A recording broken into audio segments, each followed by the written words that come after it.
নীলফামারী সদর পঞ্চগড় সমাজ কল্যাণ পরিষদের উদ্যোগে আমাদের মালিকের মুখের পবিত্র বাণী কোরআনে কারীম তাফসীরুল কোরআন মাহফিলের স্বনামধন্য সভাপতি জনাব মাওলানা আমিজার রহমান আমির বাংলাদেশ জামাতে ইসলামী পঞ্চগড় ইউনিয়ন শাখা দামাত বারকাতুহুল আলিয়া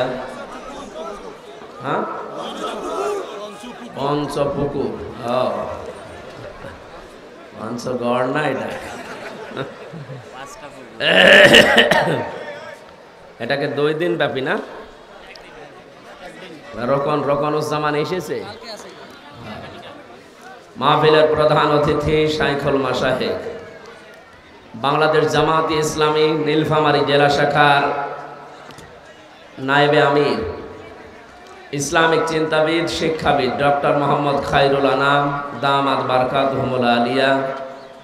এতক্ষণ যারা আলোচনা রেখেছেন মাওলানা মোকাররম হোসাইন সাইদি, মাওলানা হাফিজুর রহমান জিহাদি, মঞ্চে বসা ওলামা ইকরাম, সামনে বসা মুসলমান ভাইরা, পর্দার আড়ালের সম্মানিতা মা এবং বোনেরা, প্রশাসনের ভাইরা, প্রাণপ্রিয় নীলফামারীবাসী, আল্লাহর দরবারে শুকরিয়া আদায় করছি। ঠান্ডা মাথার ইসলামের দুশমন ধরা পড়েছে, অত জোরে বলা দরকার। দল মত জাতি বর্ণ ধর্ম নির্বিশেষে কোরআনের এই আলোচনায় যারা আমরা দিনের বেলায়, এখন প্রচন্ড গরম, এরপরেও আমরা অপেক্ষা করে এসেছি কোরআনের কিছু কথা শোনার জন্যে, জানার জন্যে। আফদালুল ইবাদাতি তিলাওয়াতুল কোরআন। পৃথিবীতে যত নফল ইবাদত আছে এর চাইতে আর উত্তম ইবাদত আল্লাহর কাছে নেই। সুতরাং এই সুন্দর মুহূর্তে সুন্দর উত্তম ইবাদতে যারা খুশি হয়ে বলছে আলহামদুলিল্লাহ, দরুদ আর সালাম পড়ছি আমাদের নবী মুহাম্মদ রাসূলুল্লাহ সাল্লাল্লাহু আলাইহি ওয়াসাল্লামের প্রতি। রবিউল আউয়াল মাস চলছে, আপনারা জানেন। এ মাস আসলে কিছু আবেগওয়ালা মুসলমান নবীজি মুহাম্মদ রাসূলুল্লাহর নাম নিয়ে তার জন্মের দিন মনে করি এমন কিছু করে যেটা ইসলাম বহির্ভূত। যদিও রংপুর বিভাগের এই এলাকায় সমস্ত অনেক কিছুই নেই, এগুলো চট্টগ্রাম, কক্সবাজার ওই সমস্ত এলাকাগুলোতে বেশি। আল্লাহ রাব্বুল আলামিন আমাদেরকে শিরিক এবং বেদাত থেকে যেন বাঁচিয়ে রাখে। যতটুকু ইসলাম পারমিশন দিয়েছে অতটুকুর ভেতরে আমরা সীমাবদ্ধ থাকবো ইনশাআল্লাহ। আল্লাহর পক্ষ থেকে নবীর উম্মতের জন্য 2টা ঈদ বরাদ্দ। কয়টা? জবান খুলে বলেন কয়টা? এর বাইরে যদি কেউ নতুন করে নবীর জন্ম নিয়ে আরেকটা ঈদ বানায়, সে ইসলামের ভেতরে বেদাত আবিষ্কার করে। কেউ যদি কবিরা গুনাহ করে তাকে সালাম দেওয়া যাবে না এমন কথা নেই, কিন্তু কোনো মানুষ যদি এই পৃথিবীতে বেদাত আবিষ্কার করে তাকে সালাম দেওয়া নিষেধ। তাহলে এই বেদাত আবিষ্কার করা কত বড় জঘন্য কাজ আল্লাহর নিকটে। আমরা সতর্ক থাকবো, আমাদের ইসলামে নতুন কিছু যেন ঢুকে ইসলাম মনে করে আমরা পালন না করি। বলেন আমিন। সূরা মুমতাহিনা, এখান থেকে 12 নম্বর আয়াতের অংশ বিশেষ আমরা পড়েছি। তাফসীরুল কোরআন মাহফিল আপনারা লিখেছেন, আমরা তাফসীর আকারে কথা বলার চেষ্টা চালাবো ইনশাআল্লাহ। ওয়া মা তাওফীকি ইল্লা বিল্লাহ। সম্মানিত ভাইরা, আমরা একটা নতুন স্বাধীনতা যেহেতু পেয়েছি এই জন্য শুকরিয়া আদায় করছি, কারণ নিয়ামত এটা কি? এটা যে নিয়ামত এখনো পর্যন্ত বাংলাদেশের 100 জনের 14 জন মানুষ এখনো মানে না। এই জন্যই মাঝে মাঝে নতুন নতুন কোনো ইস্যু তৈরি করে তারা দেখি রাস্তায় নামে। এদের সংখ্যা বেশি না, মাত্র 100 জনের 14 জন। কথা বুঝতেছে? কারণ এই 15.5 বছরের সবচেয়ে বেশি সুবিধা নিয়েছে এই 14 জনই, আর বাকি আছে আমরা এখনো 86 জন। কত? এই মানুষগুলো খুব যন্ত্রণায় ছিলাম।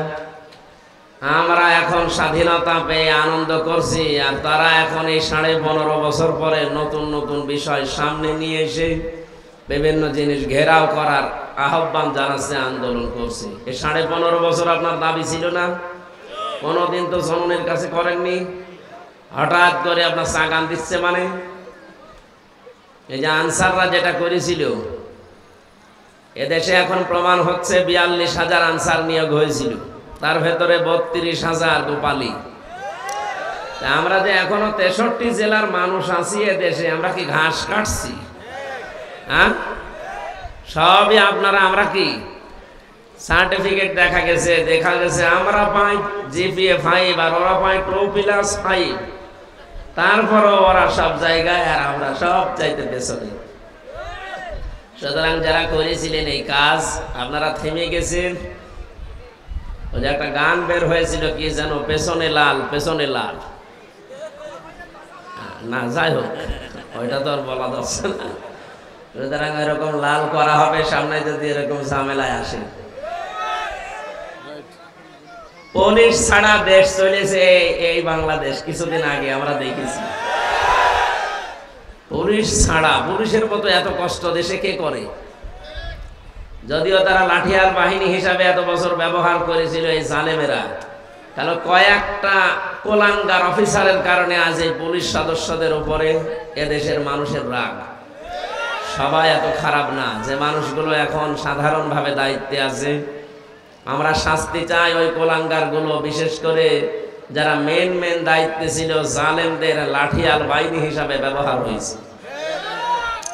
সুযোগ সুবিধা যত পাওয়ার সব হাউ আঙ্কেল পেয়েছে। কি আঙ্কেল? How uncle. আর মরেছে এরা। সুতরাং পুলিশ ছাড়া দেশ চলতে পারে, এটা প্রমাণ হয়েছে। যে আনসার ছাড়া দেশ চলবে 1 আর 2, কোনো দরকার নেই। আমার মনে হয় যারা দায়িত্বে আছেন সরকারের, এই আনসার বিলুপ্ত করে দিন, কোনো দরকার নেই।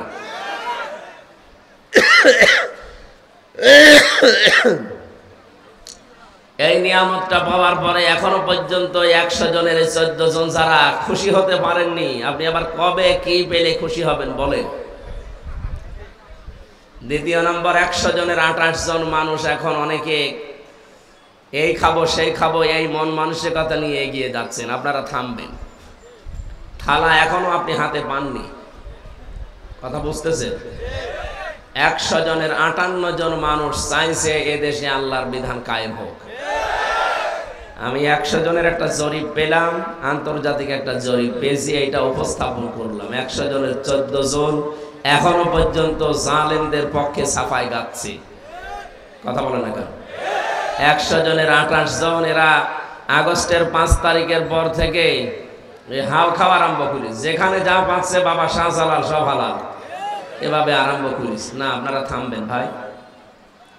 বাকি 100 জনের 58 জন, তাদের যে চরিত্র এখন আমরা দেখতে পাচ্ছি, এই মানুষগুলো কারো বাড়িতে আক্রমণ করেনি, কারো দোকান পাট লুট করেনি। এই 58 জনের ভেতরে যারা শামিল, এদের ভেতরে বেনামাজি নেই, সুদখোর নেই। এই কথা বলেন না কেন? এদের ভেতরে দুর্নীতিগ্রস্ত কোনো মানুষ নেই, বেপরদা মানুষও নেই। অ্যাক্টিভ ভাবে যারা চায় এদেশে একামতের দিন কায়েম হোক, তাদের ভেতরে আপনি বেপরদা পাবেন না। কয়েকদিন আগে আমার শপথ ছিল, কেন্দ্রীয় মেহমান এসেছিল, 120টার উপরে আমার প্রশ্ন করেছে। তার ভেতরে আমার পরিবার নিয়েই প্রায় 20টার উপরে। আমি একজন আলেম মানুষ, সারা দেশে আমি কোরআনের প্রচার করে বেড়াচ্ছি, অথচ এই 120টার ভেতরে আমার মনে হয় 30টা প্রশ্নের জবাব আমার ভালোভাবে হয়েছে, বাকিগুলো হয়নি। এই জন্য আমার ডেট পাল্টিয়ে দিয়েছে। আমার মতো মানুষ যদি এই পরীক্ষায় উত্তীর্ণ হয়ে যেতে না পারে, আপনি টের পাচ্ছেন এই 58 জনের ভেতরে কারা আছে? সুতরাং এদেরকে আপনি দূরবীন দিয়ে অনুসন্ধান করে পাবেন না যে এরা দুর্নীতিগ্রস্ত। স্বপ্ন যেটা আমরা দেখতে চাচ্ছি সামনে,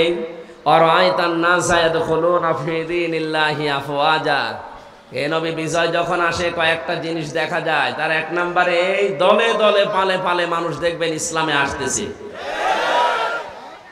মাত্র 15% মানুষ চাইতো এদেশে ইসলাম কায়েম হোক আগস্টের 5 তারিখের আগে। এই আগস্টের 5 তারিখ থেকে সেপ্টেম্বরের এই 24 তারিখ পর্যন্ত 58 জন হয়ে গেছে। সুবহানাল্লাহ বলতে পারছেন না? আর কিছুদিন যেতে দেন, দেখবেন 58 জন না, 100 জনের 100 জন মানুষ চাইবে দেশে ইসলাম কায়েম হোক। কারণ এই 58 জনের ভেতরে আবু বকরের মতো মানুষ আছে, এই 58 জনের ভেতরে হযরত ওমরের মতো মন মানসিকতা তৈরির মানুষ আছে, দিন যত যাবে এদের আদর্শ দেখে মানুষ দলে দলে আসবে। আফওয়াজা মানে কি? দলে দলে। বলেন বলেন। কিন্তু এই যে 28 জন যারা এখনো পর্যন্ত এই খাবো সেই খাবো করছেন, আপনি একটু সময় দেবেন তো। আমিরে জামাত ডাক্তার শফিকুর রহমান কুষ্টিয়া সেদিন গিয়েছিলেন। উনি ঘোষণা দিয়েছেন সাংবাদিকদের সামনে যে আমরা যারা দায়িত্বে আছে অন্তর্বর্তীকালীন সরকারের, তাদের যৌক্তিক এবং সম্মানজনক সময় দিতে চাই। ওনারা গুছিয়ে নিক। 1628টা চেয়ারে দায়িত্বে ছিল এই দেশের জালেমেরা, সবগুলোই দুর্নীতিগ্রস্ত। এমনকি যেটা মনে করতাম না, এমন হয় জিবরাইল ওই যে দরবেশ, ও আবার বড় শয়তান। 36,000 কোটি টাকার ঋণ। আপনি চিন্তা করতে পারেন, পদ্মা সেতু বানিয়েও 4,000 কোটি টাকা থাকার কথা। দরবেশ যদি হয় এই আপনাদের যেটা ধরা পড়েছে মনে করেন ফেরেশতা, দেখেন কি বের হয়। যেখানে হাত দেওয়া হচ্ছে সেই জায়গায় যে কয়জন এখন আছে উপদেষ্টার দায়িত্বে, হেল খেয়ে যাচ্ছে যে কি করব, যেখানে হাত দেয় ওই জায়গাটাই দুর্নীতিগ্রস্ত। সুতরাং আমরা চাই যৌক্তিক সময়ের ভেতরে 1628টা চেয়ার পুরাটা সংস্কার করে যারা এই 15.5 বছরে হয়েছিল তাদেরকে নিয়ে এসে বসা। কারণ এগুলো সব জালেমদের দোষর। এক কথা বলে না কেন? এক লোক বিবাহ করে বাসর রাতে বউ কেবল ঘরে, দাদি শাশুড়ি এসে বলছে কি আমি পতি চাই। বলছে দাদি শাশুড়ি আপনি আমার একটু সময় দেবেন তো। শাশুড়ি এসে বলছে বৌমা আমার কিন্তু নাতি চাই। ঠিক আছে হবে, অসুবিধা নেই, সময় দেন। ননদ আর দেবর এসে বলছে ভাবি আমাদের কিন্তু ভাতিজা চাই। ঠিক আছে। স্বামী এবার এসে বলছে তুমি কি করবা আমি জানি না, আমার বেবি চাই। বৌমা মুখ তুলে বলছে এ বংশের কি সব পাগল, এখনো আমার কিছু হয়নি, কেবল এসে বসলাম। তারপরে 10 মাস 10 দিন সময় দেবেন, এরপরে কারো নাতি, কারো ভাতিজা, কারো বেবি সব হবে। কথা বলে না কেন? সময় না দিয়েই যদি সব চাওয়া আরম্ভ করেন, আমি কি ফ্লাক্সি লোড করে নিয়ে আনবো? কেবল কয়দিন হয়েছে, সময় তো দেবেন তাদের। অন্তত যে চেয়ার গুলো আছে যারা দিনের ভোট রাতে করে ফেলতো, এই জায়গাগুলো পাল্টানো লাগবে না? এইভাবে যদি বলেন না দেন, থালা দেন, থালা নিয়ে কি করবেন? আবার ওই রকম দিনের ভোট রাতে হয়ে যাবে। আমরা চাচ্ছি এদেশে কাউকে যেন পূর্বের চেয়ারে রাখা না হয়, সবগুলো পাল্টাতে হবে। বৈষম্য বিরোধী ছাত্র আন্দোলনের যে 9টা দফা ছিল তার ভেতরে এইটাই যে আমরা সংস্কার চাই। কথা বলেন না কেন? বৈষম্য আমরা দূর করতে চাই, কোন জায়গায় যেন বৈষম্য না থাকে। দুঃখজনক হলেও সত্য, এখন যারা দায়িত্বে আছে তাদের ভেতরে একজন এই বৈষম্য আবার ফিরিয়ে নিয়ে আসার জন্যে সমকামিতা এটা প্রমোট করছে। জাতি কিন্তু এখনো পুরাপুরি বুঝতে পারে না। যদি বুঝতে পারে আপনার উপদেষ্টা চেয়ারও কিন্তু থাকবে না। কারণ 1150-এর উপরে জীবন দিয়েছে, 2700-এর উপরে এখনো হাসপাতালে। এরা খেলা করার জন্য জীবন দেয়নি। আপনি আবার সেই হারাম জিনিস এই পৃথিবীতে প্রতিষ্ঠিত করার জন্য প্রমোট করবেন আর মানুষ ছেড়ে দেবেন? এটা কি আমেরিকা পেয়েছে? এটা 96% মুসলমানের দেশ। এই কথা বলেন না কেন? ইসলাম বহির্ভূত কোন কাজ দেশে প্রতিষ্ঠা করার জন্য আবু সাইদ জীবন দেয়নি। এই কথা বলেন না কেন? আবু সাইদ ছাত্র শিবিরের সাথী ছিল। সমন্বয়কদের ভেতরে 152 জন, তার ভেতরে 108 জন ইসলামী ছাত্র শিবিরের পরীক্ষিত কর্মী নেতা। টের পাচ্ছেন কোন জায়গা থেকে কি হয়েছে? আন্দাজে লাফান। 15.5 বছর তো কিছুই ছিঁড়তে পারেননি। যারা ছিঁড়েছে আমরা তাদেরকে তাদের মত অনুযায়ী এদেশ চালাতে চাই। তারা যেহেতু ইসলাম ধ্বংস করার জন্য জীবন দেয়নি, ইসলাম যেন কায়েম হয়, ইসলামের নিয়ম নীতি, এই কারণে জীবন দিয়েছে। আর আমরা এটাই দেখতে চাই। এই জন্যই তো এত দ্রুত 15 থেকে 58% মানুষ ইসলাম চাচ্ছে। এমনি চাচ্ছে, এদের জীবনের পরীক্ষার কারণে। আমরা চাই রক্তের দাম দিতে। কথা বলেন। এখনো পর্যন্ত আবু সাইদের কবরের রক্ত শোকায়নি, এখনো মুগ্ধর কবরের রক্ত শোকায়নি। এখনো হাসপাতালের বেডে কেউ অন্ডকোষ হারিয়েছে, কেউ চোখ হারিয়েছে, কেউ পা হারিয়েছে। এই যে মাওলানা হাফিজ, আমি আরো গিয়েছিলাম 6 তারিখে হাসপাতালে। তার মা আর তার বোন দেখাচ্ছে যে এই যে আমার ছেলে 5 তারিখে গুলি খেয়ে অন্ডকোষ হারিয়ে ফেলেছে। কেউ চোখ হারিয়েছে, কেউ হাত হারিয়েছে। আশুলিয়ায় যে সমস্ত মানুষকে পুলিশেরা হত্যা করার পরে ভ্যানে তুলতেছে, আগুন লাগিয়েছে, এরপরও আপনার বিবেকের আয়না খোলে না। আপনি কি কুকুরে পোশাক করেছে? এখনো পর্যন্ত জালেমদের সাফাই গায় মানুষ। বলে আপা ঘাবড়াবেন না, আপনি ঘাবড়ালে আমরা নরম হয়ে যাই, আপনাকে নরমই বানানো হবে ইনশাআল্লাহ। সুতরাং যে সমস্ত দফাগুলো সামনে আমরা দেখতে পাচ্ছি, গতকালকে এটা প্রকাশ হয়েছে, উপদেষ্টার ভেতরে একজন, আমি নাম নিলাম না, উনি 8টা 9টার সামনে দফা নিয়ে এসে এগুলো আবার প্রমোট করতে চাচ্ছেন। তার ভেতরে এটা একটা সমকামিতা, এই শব্দটা শুনলেই শরীরের ভেতরে কেমন যেন শিউরে ওঠে। এটা আল্লাহর পুরা সৃষ্টিকে পাল্টিয়ে দিয়েছে। পুরুষে পুরুষে নাকি বিয়ে করবে, নারীতে নারীতে বিয়ে করবে। ওরা এটা শরীফ শরীফা হিসাবে বানাতে চেয়েছিল, আজ ওইটা অনেকে কায়েম করার জন্য। আমরা এরকম উপদেষ্টা দেশে দেখতে চাই না। হ্যাঁ, কথা বলে না কেন? আমরা যেহেতু 96% মানুষের দেশে ইমানদার, আমরা যাচ্ছি কোরআনে তেলাওয়াত, কিন্তু আয়াতে তাফসীর আকারে দেখি আমাদের কোরআন কি শোনায়। জবান করে পড়ে না, আউযু বিল্লাহি মিনাশ শাইতানির রাজিম, বিসমিল্লাহির রহমানির রহিম,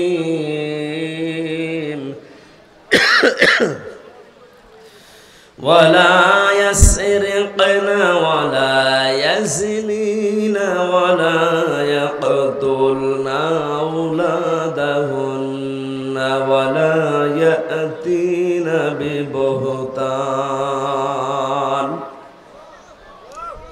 সূরা মুমতাহিনা শব্দের শাব্দিক অর্থ হচ্ছে পরীক্ষিতা নারী। কোন নারী? এই পৃথিবীতে যে সমস্ত নারীরা ইমানের পরীক্ষা দিয়ে উত্তীর্ণ হয়েছিলেন, তাদের ভেতরে 6 জনের নাম উল্লেখযোগ্য। একজন, প্রথম যার নাম পেয়েছি, হযরতে আসিয়া। কি নাম? আরো জোরে বলেন। হযরতে আসিয়ার যে স্বামী ছিল পৃথিবীতে, এইরকম জল্লাদ মার্কা স্বামী দুনিয়ায় কারো হবে কিনা আমি জানি না, বা আছে কিনা। না আছে মানে না, ওর মতো স্বামী দুনিয়ায় কারো আসার কথা না। নিজের স্ত্রীকে হাতের ভেতরে প্রেক লাগিয়েছে, পায়ের ভেতরে শলাকা লাগিয়েছে, এই গরম তেল ঢেলে দিচ্ছে মাথার উপরে, কপালের ভেতরে প্রেক লাগিয়েছে। এই কঠিন অবস্থায় আল্লাহ রাব্বুল আলামিন জিবরাইলকে বললেন, জান্নাতটা নিয়ে তার সামনে ধরো। হযরতে আসিয়া জান্নাত দেখার পরে বলেছিলেন, ইদ ক্বালাত রাব্বি বিনিলি ইনদাকা বাইতান ফিল জান্নাতি ওয়া নাজ্জিনি মিন ফিরআউনা ওয়া আমালিহি ওয়া নাজ্জিনি মিনাল কওমিজ যালিমিন। মেয়েরা যারা এসেছেন, বহু মেয়ে লোক আসার সময় চোখে পড়েছে, এই জন্য আমি হাদিসটা সামনে আনলাম, এই আয়াতটা। হযরতে আসিয়া ডাক দিয়ে বলেছিলেন, জিবরাইল, জান্নাত আল্লাহ পাঠিয়ে দিয়েছে আমার এই অবস্থা দেখে। আমার আল্লাহকে বলো, জান্নাত নয়, যেখানে আল্লাহ আছে ওখানে একটা ঘর যেন আমার জন্য আলাদাভাবে বানায়, যেখানে সব সময় বসে আমার মালিককে দেখা যায়। দ্বিতীয় নম্বরে হযরতে আসিয়া বলেছিলেন, হে আমার রব, আমার উপরে স্বামীর এই অত্যাচার দেখে তোমার আবার যেন রাগ হয়ে না যায়। তোমার কাছে আমি মোনাজাত করছি, এই কঠিন অবস্থা থেকে যারা আমার উপর অত্যাচার চালায়, যাদের হুকুম মতো চালায়, যাদের হুকুমে চালানো হচ্ছে, সে আমার স্বামী, স্বামীর মন্ত্রীদের ভেতরে হামান। 2 নম্বরে যাদেরকে দিয়ে চালাচ্ছে, তাদের এবং আমার স্বামীর জুলুম থেকে, অত্যাচার থেকে তুমি আমাকে বাঁচাও, কিন্তু আমার স্বামীর উপরে তুমি কোনো জুলুম করো না। মা বোনেরা একটু খেয়াল করেন তো, এত বড় কঠিন ভয়ঙ্কর পরিস্থিতিতে, এত বড় শাস্তি পাওয়ার পরেও তিনি স্বামীর জন্য বরদোয়া দেননি। নিজেকে বলছেন, আল্লাহ আমাকে তুমি বাঁচাও, কিন্তু স্বামীর উপরে গজব দিও না। আর আপনার জীবনে একটু কোনো কষ্টের ভেতরে আসলে আপনি আন্দাজে মুখ ফুটেই বলে ফেলেন যে তোমার বাড়িতে এসে কিছু পেলাম না, আমি মানুষ। আশা করছি আয়াত থেকে আপনি জীবনে শিক্ষা নেবেন। আল্লাহ যেন তৌফিক দেয় আপনাকে, জোরে বলেন আমিন। আরো 6 জনের নাম আছে তাফসিরে, আমরা সবগুলো বললাম না, নামকরণটা বলছি। কেন? এ সূরার নাম মুমতাহিনা। নারীরা যখন বিশ্বনবীর কাছে আসতেন, নবীজিকে আল্লাহ জানিয়েছিলেন 6টা শর্ত দেবেন তাদেরকে। তার ভেতরে অন্যতম এই যে আল্লাহর সাথে শিরিক করবা না। এটা যেহেতু কালকে রংপুরে আলোচনা করেছি, এই জন্য ওই পয়েন্টটা আমি আর বলছি না। দ্বিতীয় নম্বর, যারা আমার কাছে এসেছ তাদেরকে আমি শোনালাম ওয়ালা ইয়াসরিকনা, চুরি করবা না। কি করবা না? এটা কায়েম করার জন্য কিন্তু শুধু ওয়াজে হয় না। এই জন্য নবীজিকে আল্লাহ জানিয়েছিলেন, হে নবী, যে কথাগুলো এখানে একটা একটা করে আপনাকে শোনাচ্ছি, এটা জনগণকে যখন আপনি বাস্তবায়নের জন্য চেষ্টা চালাবেন, তখন আপনার হাতের ভেতরে ক্ষমতা লাগবে। এই জন্য যেদিন তিনি হিজরত করবেন, ওই দিন আল্লাহ তাকে শিখিয়েছিলেন যে আপনি আমার কাছে আগে দোয়া করেন, আকুর রব্বি আদখিলনি মুদখালা সিদকি ওয়া আখরিজনি মুখরাজা সিদকি ওয়াজআল লি মিন লাদুনকা সুলতানান নাসীরা। বলেন আল্লাহু আকবার। আজ যে মানুষগুলো মনে করেন যারা দাড়ি রাখে, টুপি পরে, নামাজ আদায় করে, শুধু মসজিদ খানকার মাদ্রাসা নিয়ে থাকবে, তাদের পরিবার সমাজ রাষ্ট্রের দরকার নেই। তারা শোনেন, নবীজি এই কঠিন মুহূর্তে যেদিন হিজরত করার জন্য বাড়ি থেকে বের হবেন, এক মুষ্টি বালি হাতে নিয়েছিলেন। নবীজিকে জিবরাইল জানালেন যে আপনি শুধু সামনের দিকে ফিকে মারেন, সূরা ইয়াসিনের কয়েকটা আয়াত তেলাওয়াত করে। সূরা ইয়াসিনের কয়েকটা আয়াত তিনি তেলাওয়াত করার পরে সামনের দিকে মারলেন। যত মানুষ চারিদিকে দাঁড়িয়ে তরবারি নিয়ে পাহারা দিচ্ছিল, নবীজি বের হলেই হত্যা করবেন, তাদের চোখের কোণে কোণে এই বালি পৌঁছিয়ে দিয়েছে নবী নিজে না, আল্লাহ নিজে পৌঁছিয়েছে। কোরআনে কারিমে আল্লাহ নবীজিকে শুনিয়েছেন, আমার রমাইতা ইদে রমাইতা ওয়ালাকিন্নাল্লাহ রমা। হে নবী, আপনি তো বালি শুধু সামনের দিকে মেরেছিলেন, চারিদিকে যে বালি পৌঁছিয়ে গেল এটা কিন্তু আপনি করেননি, এটা করেছে আমার কুদরত। তাহলে আল্লাহ পাক যে নিজে কিছু করে নবীজির জন্য, এটা প্রমাণ। নবী তো সামনের দিকে মারলে সামনের কাফেরের চোখে লাগার কথা, পেছনে গেল কি করি? পুরাটা দায়িত্ব পালন করেছিল ওই সময় আল্লাহর কুদরত। সবার চোখে যখন বালি মাটি, তখন সবার চোখ ডলতে আরম্ভ করেছে, তরবারিটা ফেলে দিয়েছে। বিশ্ব নবীকে এই কঠিন মুহূর্তে আল্লাহ বলেন আপনি দাঁড়ান। ডান পা দিয়ে যখন আপনি ঘরে প্রবেশ করেছিলেন, বাম পা দিয়ে এখন আপনি বের হয়ে চলে যাবেন, এই দোয়াটা পড়েন যে আল্লাহ তুমি আমাকে এই ঘর থেকে যখনই বের করবে নিরাপদে বের করে দেবে।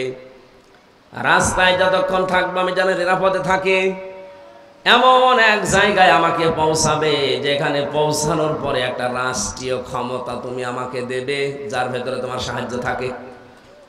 এখানে শিক্ষা হচ্ছে নিরাপত্তা দেওয়ার একচ্ছত্র মালিকানা আল্লাহর। আল্লাহ নিজে নবীকে দোয়াটা শিখিয়েছেন যে আপনি বের হচ্ছেন কিন্তু নিরাপত্তা চান আমার কাছে, যে ঘর থেকে বের হলে আমি যেন নিরাপদে বের হতে পারি, পুরা রাস্তাটা যেন আমার জন্য নিরাপদ হয়। শুধু নিরাপদ হলে হবে না, যেখানে আমাকে পৌঁছাবেন পুরা জায়গাটা আমার হাতে দিয়ে দেবেন, ওই জায়গায় যেন আপনার সাহায্য থাকে। আর 15.5 বছরে যে অবস্থা আমরা দেখতে পেয়েছি, জোর করে যারা ক্ষমতা নিয়ে টিকে থাকার চেষ্টা করে তাদের ভেতরে আল্লাহর রহমত থাকে না। হাদিস আমরা শুনেছি যে জন্মের পর থেকে কোন মানুষ যদি দায়িত্ব চেয়ে নেয়, জোর করে নেয়, আল্লাহর রহমত তার থেকে তুলে নেন। কিন্তু কোন মানুষ যদি নিজে দায়িত্ব নিতে চায় না, আল্লাহ পাকের পক্ষ থেকে আসে, তখন আল্লাহ পাক নিজে তার ভেতরে তার সাহায্য রাখেন। নবীজিকে দোয়া শেখাচ্ছেন কে? বলেন বলেন। আল্লাহ নিজে শেখাচ্ছেন দোয়াটা, যে এই দোয়া করেন, মিল্লাদুনকা সুলতানান নাসীরা, তুমি আমাকে এমন একটা রাষ্ট্রীয় ক্ষমতা হাতে দাও যার ভেতরে তোমার সাহায্য থাকে, তার মানে যিনি দোয়া কবুল করবেন তিনি শিখিয়ে দিচ্ছেন। আর আমার মনে হয় বাস্তবে দোয়ার প্রতিফলন ১৫০০ বছর পর আজকের বাংলাদেশ এখন দেখতে পাচ্ছে। আজকেও আমাদের ইউসুফ আলাইহিস সালামের মতো যাদের চরিত্র, তাদেরও দরকার এগিয়ে আসা। ১৫.৫ বছর আমরা দেখেছি কত কোটি টাকা বাইরে চলে গেছে।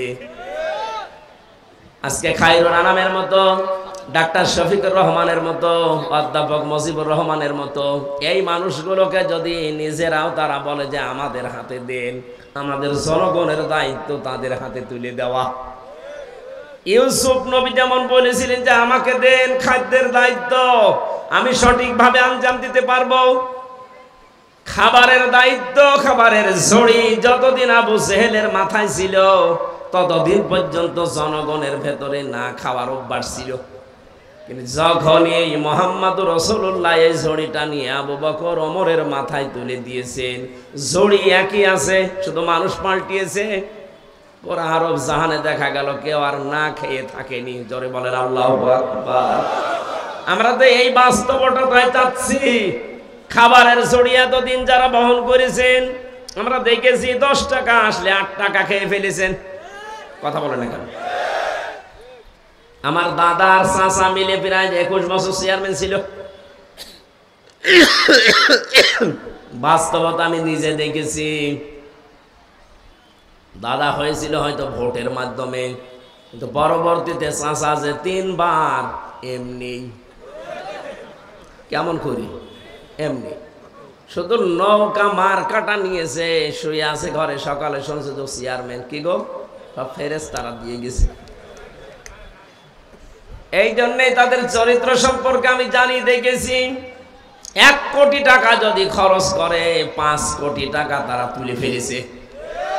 কিন্তু যে মানুষগুলোর নাম বললাম, অধ্যাপক মুজিবুর রহমানের রাজশাহীর, ডাক্তার শফিকুর রহমান মৌলভী বাজারের, ডক্টর খায়রুল আনাম এই নীলফামারীর, এই মানুষগুলো যদি দায়িত্ব নিতে পারে, এদের তো টাকা নেই যে 1 কোটি টাকা খরচ করবে। আপনাকে চাও হয়তো দিতে পারবে না, বিড়িও দিতে পারবে না, উল্টা করে নিজে তাকে আরো চা খাওয়ানো লাগবে। তাহলে টাকা মারার অভ্যাস আসবে কোত্থেকে? যা বাজেট হবে ওইটা তো খরচ করবে। এর বাস্তব প্রমাণ আমরা দেখেছি সাতক্ষীরা। মুহাদ্দিস আব্দুল খালেক পুলিশ ধরতে গেছে, জিজ্ঞাসা করছে পুলিশ নিজেই, যে বাড়িতে আসার সময় দেখে জোয়াল আর নাঙ্গল নিয়ে আসতেছে মাঠ থেকে। বলে আমরা এসেছি এলাকার এমপি কে ধরার জন্যে। কে? আব্দুল খালেক। বলেন চলেন বাড়িতে। বাড়ি দিয়ে দেখে টিনের বাড়ি, চারিদিকে বেড়া দেওয়া। পুলিশ আশ্চর্য হয়ে বলেছে আমরা এই জীবনে প্রথম দেখলাম যে একটা এমপির বাড়ি টিনের, চারিদিকে বেড়া দেওয়া।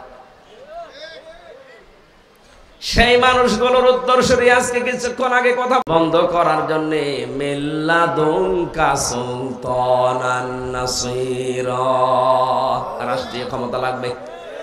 সামনে সে সময় যেহেতু এসে পড়েছে আর সুযোগ আমাদের সামনে, এটা যদি হাতছাড়া হয়ে যায় কিয়ামত পর্যন্ত পস্তাবেন।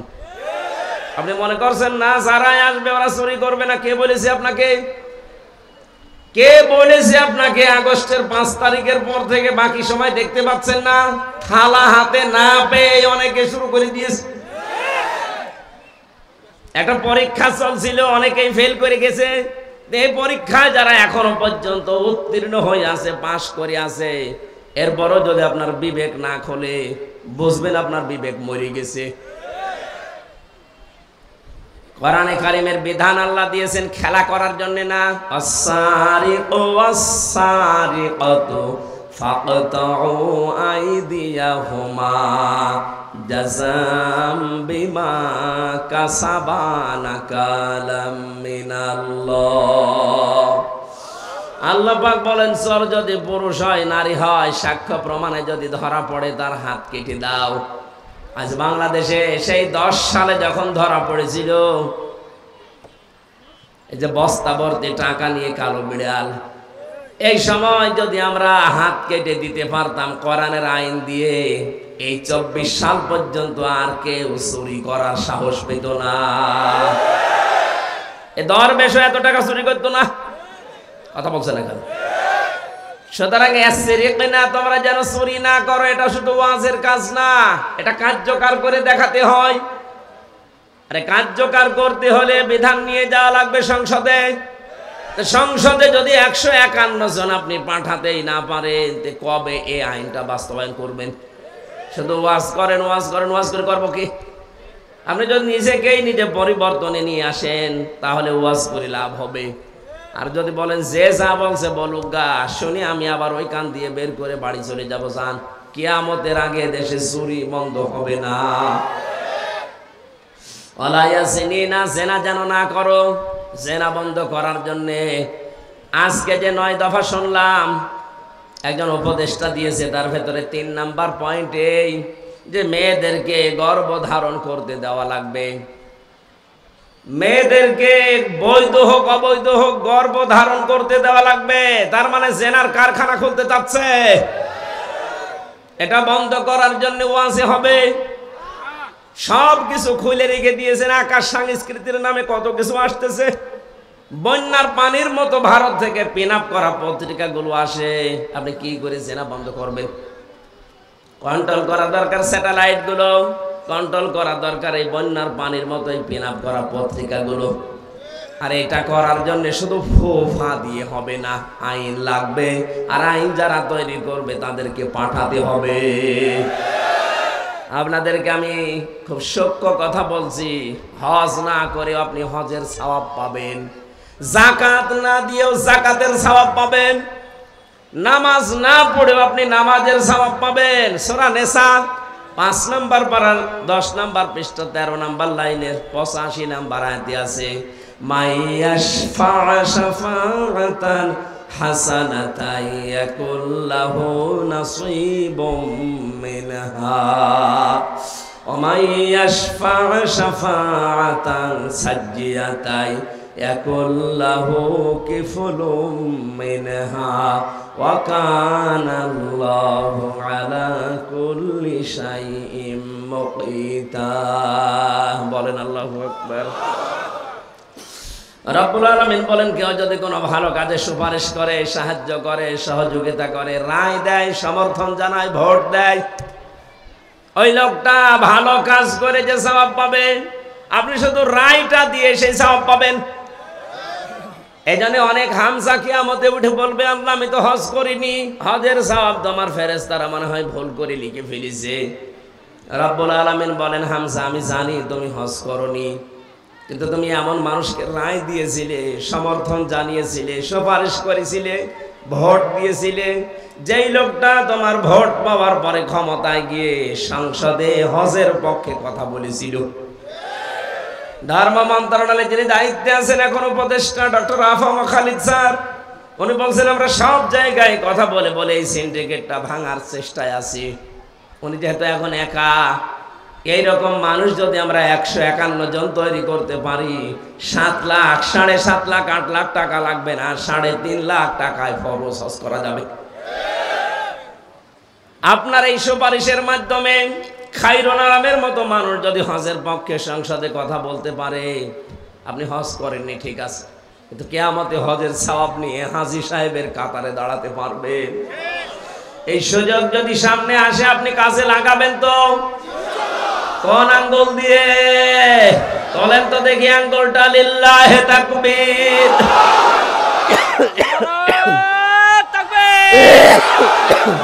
নারায়ে তাকবীর, আল কোরআনের আলো সংসদে যাবো, আল হাদিসের আলো সংসদে যাবো, সংসদে যাবো, নারায়ে তাকবীর। কোন মানুষ যদি অন্যায় কাজে সাপোর্ট দেয়, যাদের মনে হচ্ছে যে আয়াতগুলো রাজনৈতিক আয়াত, তাহলে আয়াত সূরা নিসা থেকে কেটে বাদ দিয়ে দেন। যদি কোনো কথা এখনো পর্যন্ত ভুল ধরতে পারেন যে এটা বেশি হয়ে গেছে, এটা অন্য লাইনে যাচ্ছে, আসেন কোন হুজুর নিয়ে আসবেন, নিয়ে আসেন। কিন্তু যদি মনে হয় যে সত্য এটা 100 ভাগ, তাহলে আপনাকে মানা লাগবে। আপনি নিজেও কোরআন পড়েন না, কোরআনের মর্ম মানে বোঝেন না, আমির হামজা বলবে আপনি বিশ্বাসও করেন না, মানেনও না, কি হয়েছে আপনি? কি হয়েছে কি আপনি, কি হয়েছে আপনি বলেন? যদি রাজনীতি মনে হয় এটুকু, এটা তো রাজনীতি হয়ে যাচ্ছে। হ্যাঁ, এটাই রাজনীতি। এই রাজনৈতিক কথাগুলো আজ মঞ্চ ময়দানে আমরা না বলার কারণে এই দরবেশের মতো মানুষ এই সমস্যা করেছে।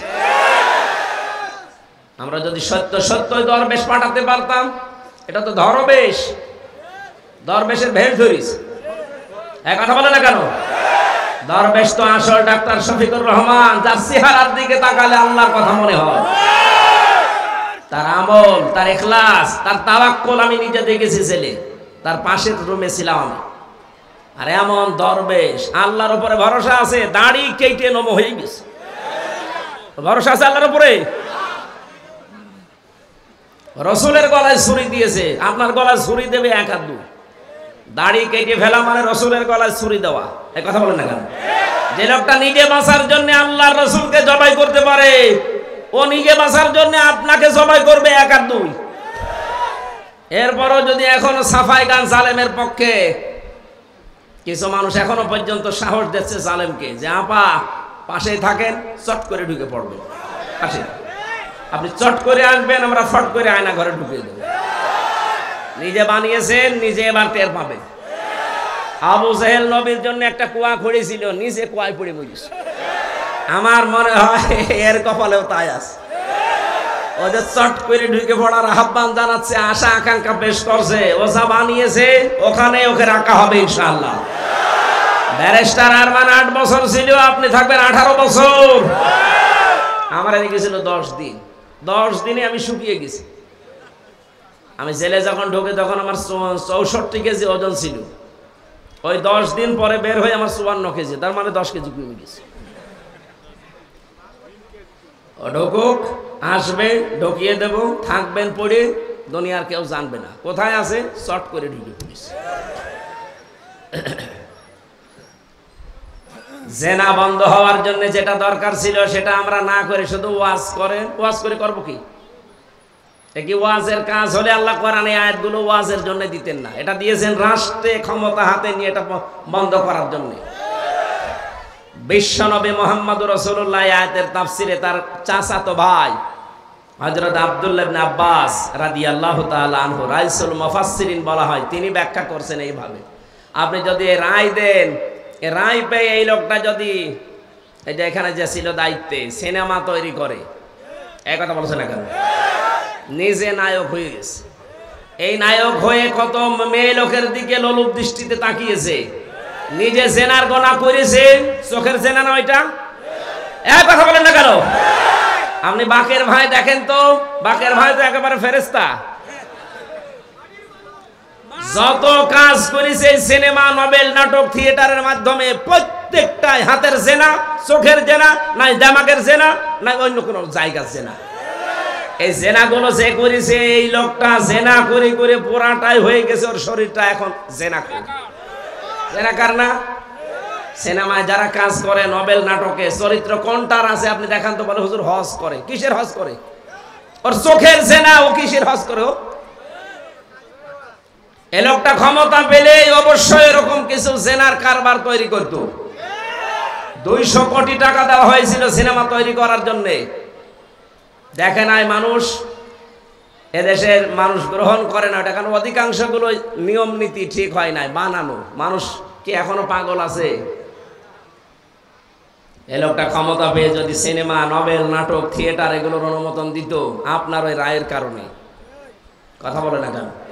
কিয়ামতের দিন আপনি দেখতেন নামের আগে লেখা আছে জেনাখোর, বলতেন আল্লাহ আমি তো জেনা করিনি।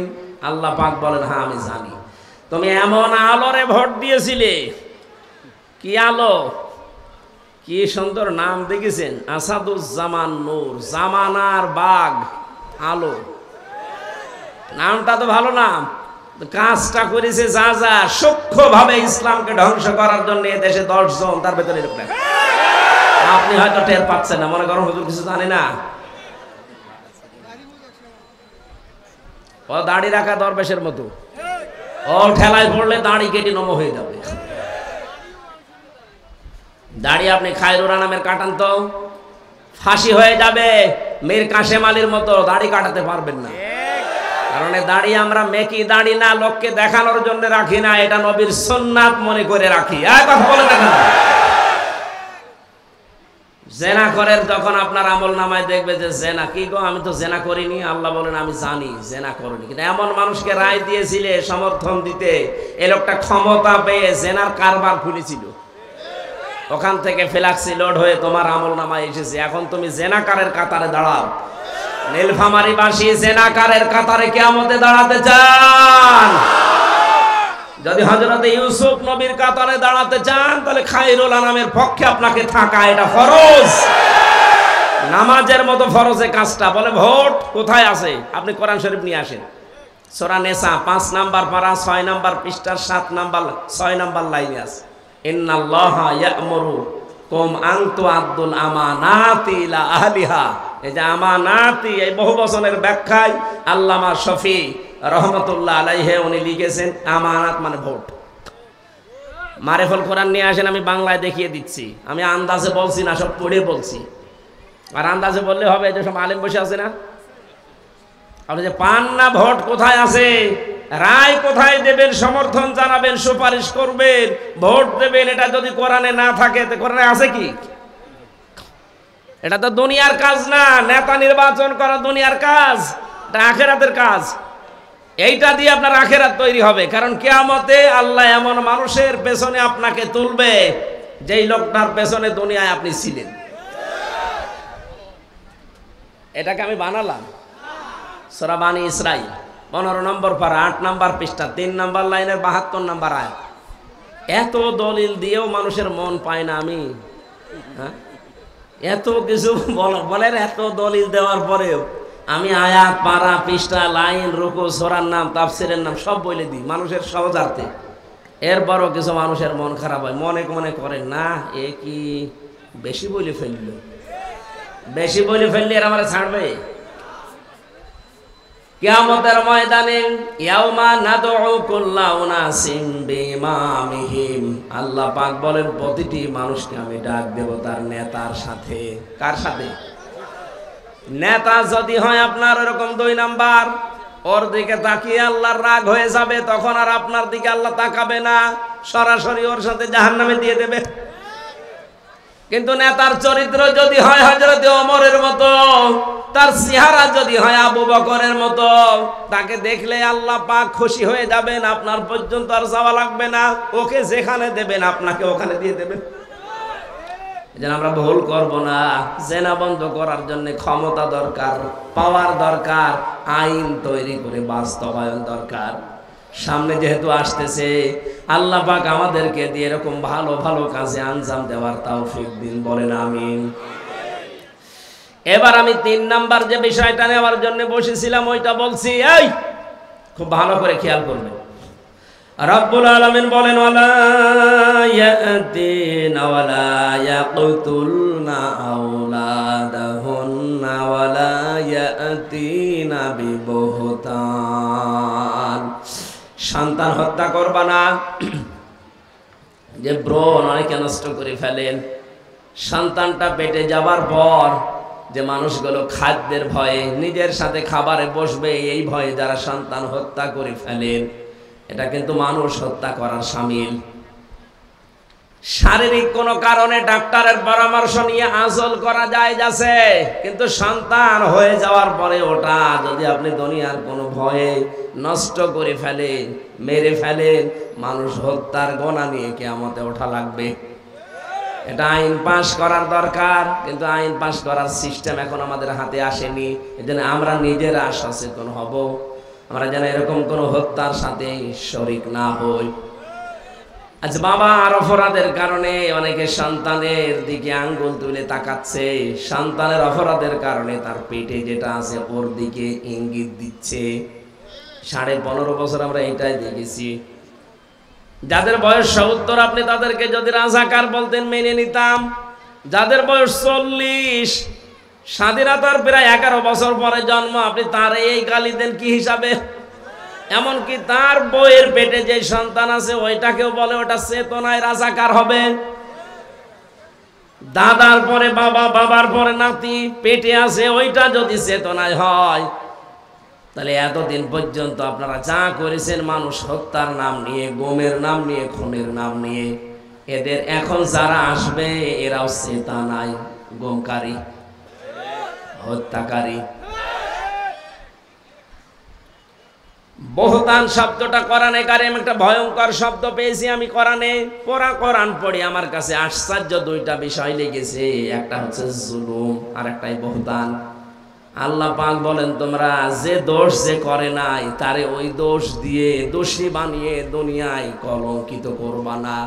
অথচ 15.5 বছর এটা সব চাইতে বেশি হয়েছে এটা আমার নামে।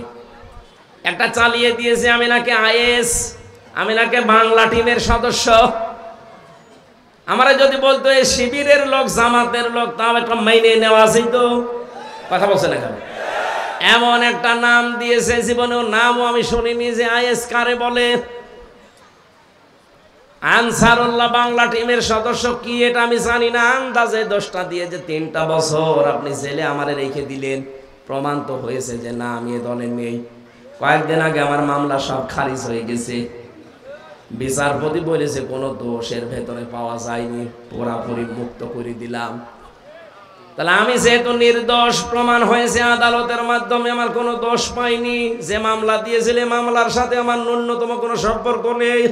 তাহলে মামলার আয়ু থেকে শুরু করে একেবারে উপরের চেয়ার পর্যন্ত যারা এর সাথে টপ টু বটন জড়িত প্রত্যেকের এভাবে 3 বছর এখন জেল খাটানো উচিত। কথা বলে না কেন?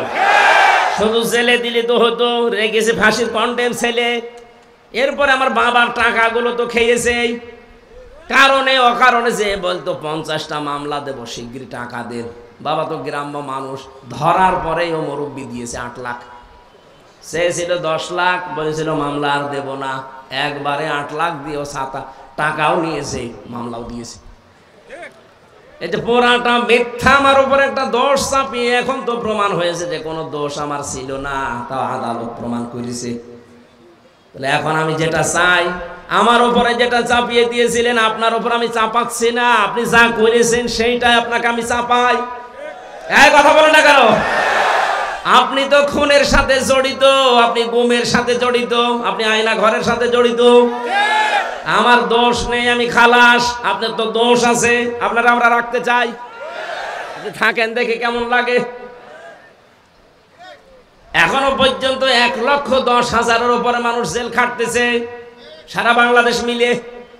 তার ভেতরে প্রায় 100 জনের 65 থেকে 70 জন মানুষ কিচ্ছু জানে না, আন্দাজে ও ঘরে ঘুমিয়ে আছে। সকালে লোক করে দেখছে জেলখানায়, কি গো তুই গাছ কেটেছিস? কখন কাটলাম? স্বপ্নে গাছ কেটে। আবার শুয়ে আছে জেলখানার ভেতরে, ঘুমের থেকে উঠে দেখছে আমি বাড়িতে, কি গো? মাঝখান থেকে আল্লাহর ওলিরা প্রায় 5 লাখ টাকা হাদিয়া নিয়ে চলে গেছে। আমার মামলার আয়ু যে ছিল, আমি নাম ধরে বলছি, কাজী মিজান, মাদারীপুরের ট্যাকের হাটে বাড়ি। এই শয়তান এখন পালিয়েছে। ওর যে মোট ছিল ওই সময় রিমান্ডে আমি দেখেছি, মানুষের আচরণ এরকম হয় না। একটা মানুষ কুকুরের সাথে, গরু ছাগলের সাথে অত খারাপ ব্যবহার করে না। ও যা করেছিল আলেমদের সাথে, চোখ কালো কাপড় দিয়ে বেঁধে নিয়ে, মাজায় দড়ি দিয়ে, হাতে হ্যান্ডকাপ দিয়ে টেনে নিয়ে যেত মাটির নিচে।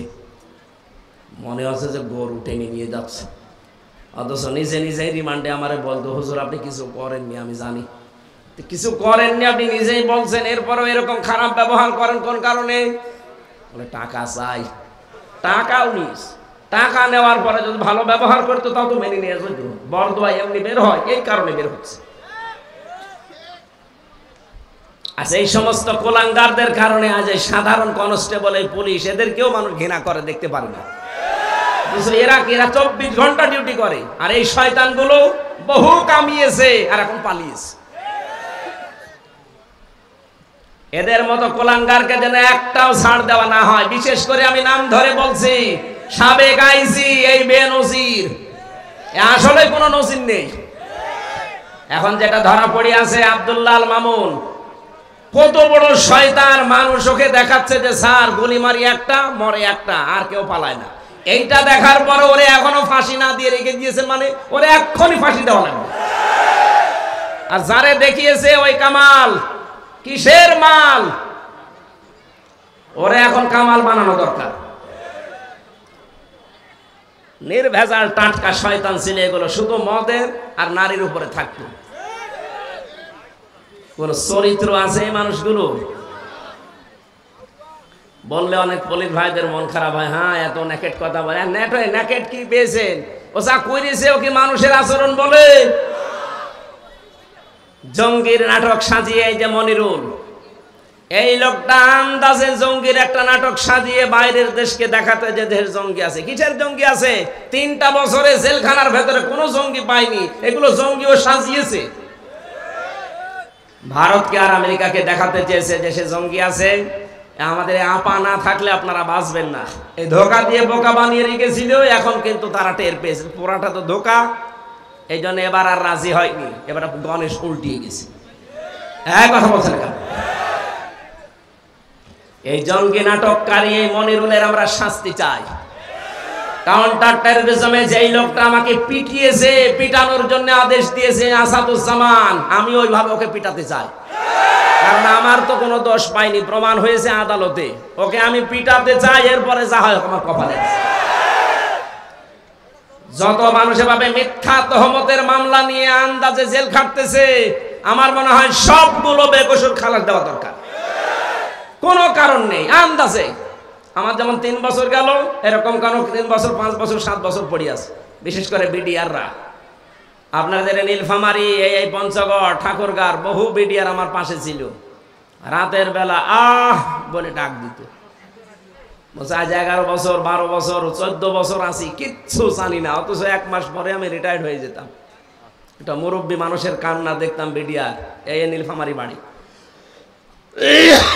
ডিমলা কোন জেলা? নীলফামারী, এখানে বাড়ি। কি কান্না রাতের বেলা, তাহাজ্জুদ পড়তে উঠতাম, দেখতাম আহ করে আওয়াজ দিত।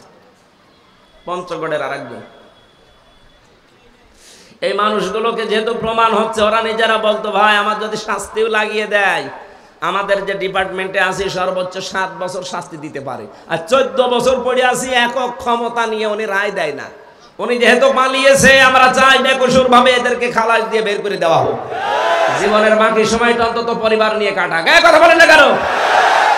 মাজলুম মানুষগুলো পড়ে আছে, কোনো দোষ নেই এদের।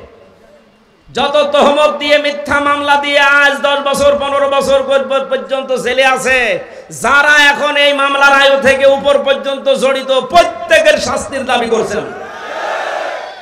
কারণ পরবর্তীতে যদি কোনো জালেম আবার আসতে চায়, তারা যেন এখান থেকে শিক্ষা নিতে পারে যে আন্দাজে তহমত দেওয়া যাবে না।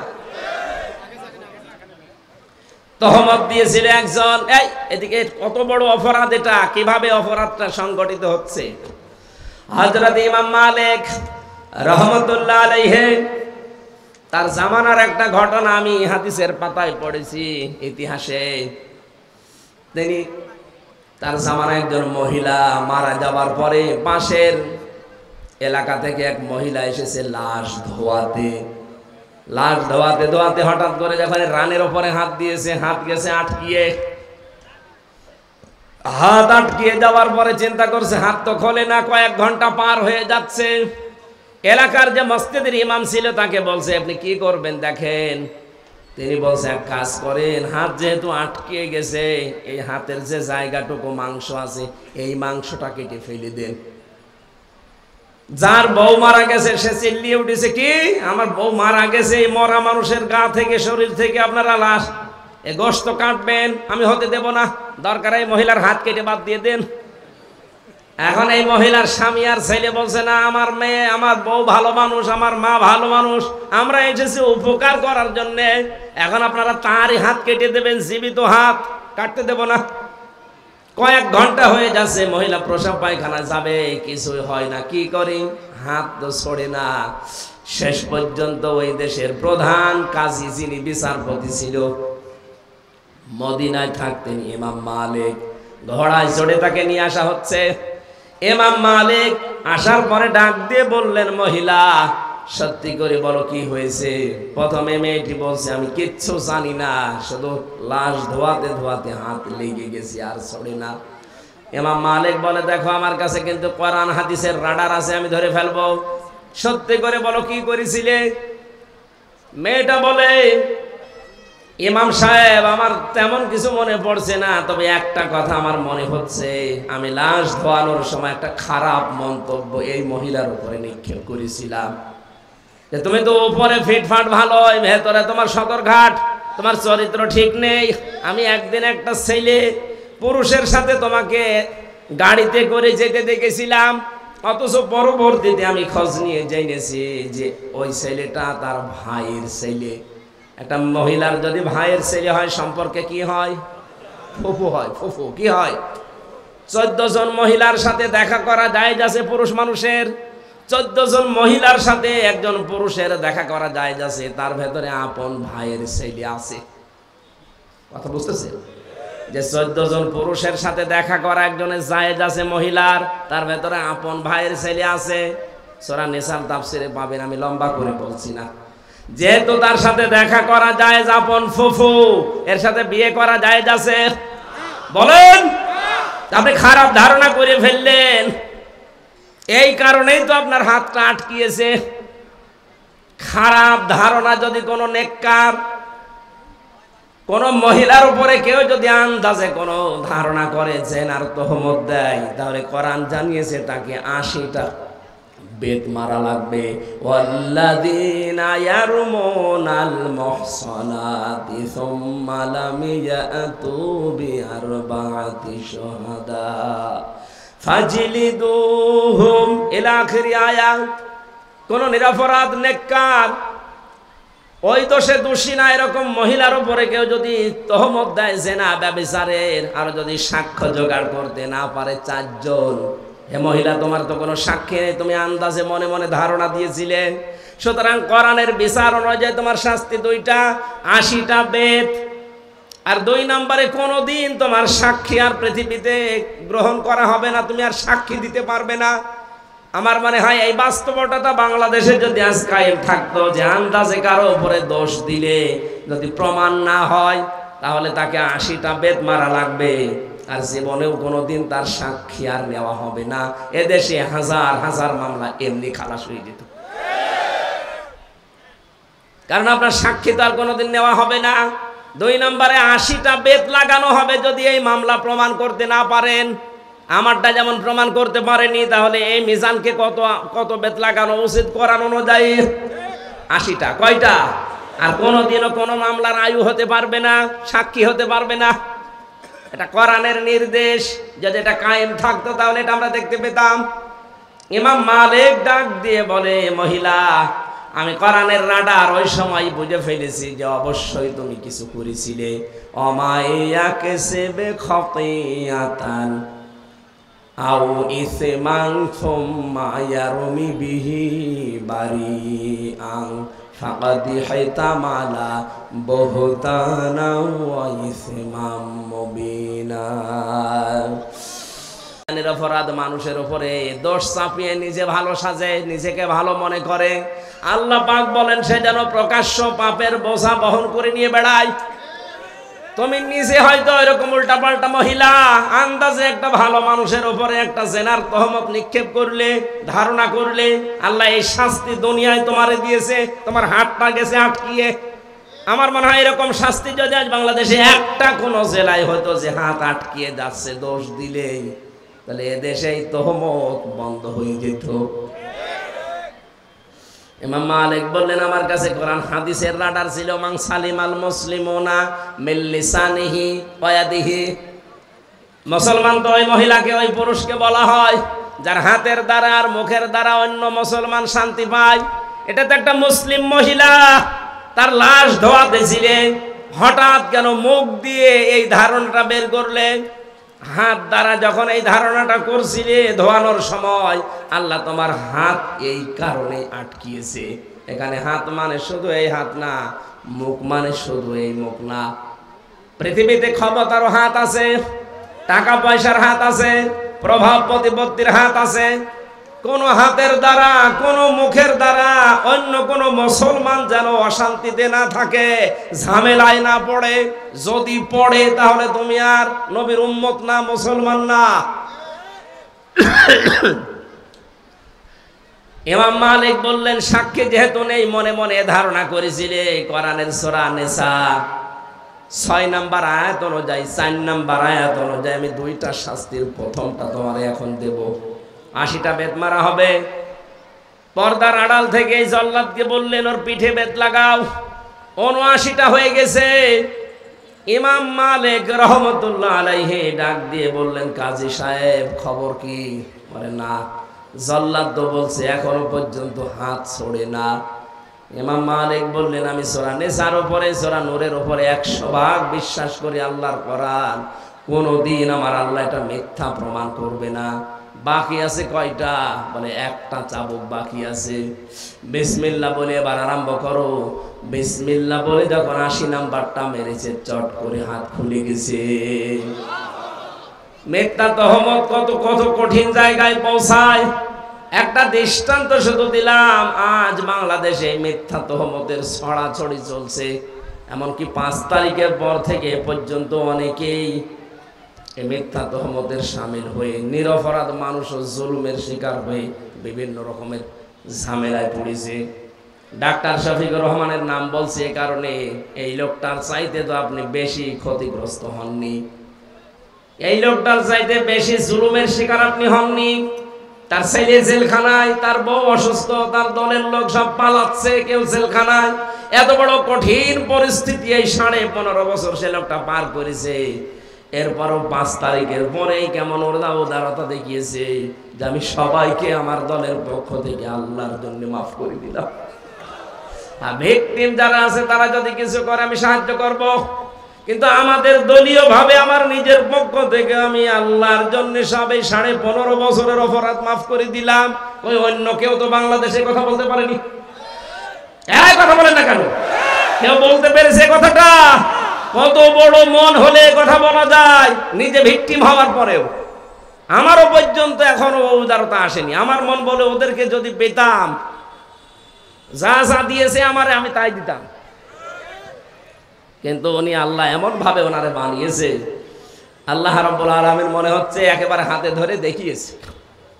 যারা বহতান যারা এখনো পর্যন্ত আছেন, মেয়েদের ভেতরে অভ্যাসটা এখনো জারি আছে। মা বোনেরা থামবেন, আন্দাজে কারো উপরে দোষ চাপিয়ে দেবেন না। এরকম যদি কারো হাত আটকে যায়, সেদিন কিন্তু বুঝবে তামাম দুনিয়ায় আপনারও নিয়ে ওয়াজ হবে। কথা বলেন ঠিক কিনা? আল্লাহ আমাদের হেফাজত করুন। ভেতরে আমার অনেক ঘেমে যাচ্ছে, আর অবস্থাও তো ভালো না। কখন বৃষ্টি নেমে যায় আমরা শেষ করে দিচ্ছি। রাতের বেলা আসেন, এই পাশেই করে মাহফিল আছে। আল্লাহুম্মা আমিন। লা ইলাহা ইল্লা আনতা সুবহানাকা ইন্নী কুনতু মিনাজ জালিমিন। আল্লাহ তাআলা জিনা, মানুষ হত্যা করা আর বহতান, এই সম্পর্কে যতটুকু কথা শুনলাম আমাদেরকে মেনে চলার তৌফিক দাও। মাহফিলের আয়োজন করতে গিয়ে যারা শ্রম দিয়েছে, আল্লাহ তুমি এদেরকে মেহেরবানি করে ওমরের মতো কবুল করে নাও। মা বোনদেরকে তুমি মঞ্জুর করো। আল্লাহ তাআলা আকাশের অবস্থা ভালো না, বিদ্যুৎ চমকাচ্ছে, এই জন্য আমরা আজকে শেষ করে দিয়েছি। প্রচন্ড গরমে যারা কষ্ট স্বীকার করেছে এদেরকে তুমি ক্ষমা করে দাও।